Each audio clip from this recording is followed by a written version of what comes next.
It is about the scariest thing to have the police with their guns and weapons show up when somebody's having a psychotic break, and it triggers such anxiety.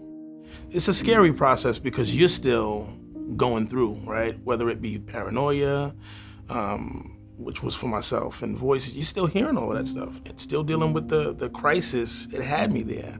I just wish that I had people still seeing me as a person, and not as schizophrenia, or not as crazy, or as a criminal. We decided to call 911. I clearly expressed that this was a mental illness crisis. So when they arrived, of course, my loved one was not compliant, and they treated him as if it was a domestic violence offense. And we watched our loved one thrown to the ground, put handcuffs. It was heart-wrenching to watch. As a 911 dispatcher, when these calls, these mental health crises calls for help came in, all I basically had at my disposal was whatever officer was available at that time, or I could send an ambulance, maybe a fire truck. But as a person who's been in a crisis, you know, if I see all these different vehicles rolling up, it's not gonna help. It's gonna make things worse. Why as a society do we involve law enforcement with people who need help? It's made no sense. No society should jail people for a mental health condition, and that's what we're doing. As officers, we don't always have the answers. We're trained to come into a situation, diffuse it, but if a person needs more services, I want someone, a professional in that field, working with that individual.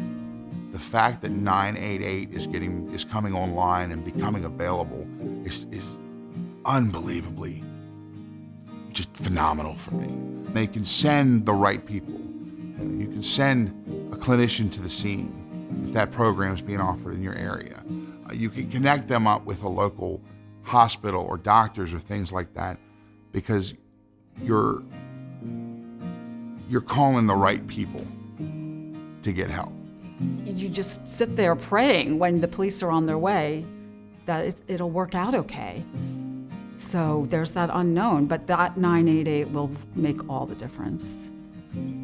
If we receive the proper help at the proper time, then people who live with mental illness can avoid the unnecessary trauma of being in the criminal justice system. There's a poem, it says, our deepest fear is not that we're inadequate. Our deepest fear is that we are powerful beyond measure. It's getting me a little emotional thinking about it, but it says, it's not in some of us, it's in all of us. And I think that that's the truth with recovery, is that it's available to all of us, not just some of us, you know, as long as we're willing to put the work in for it.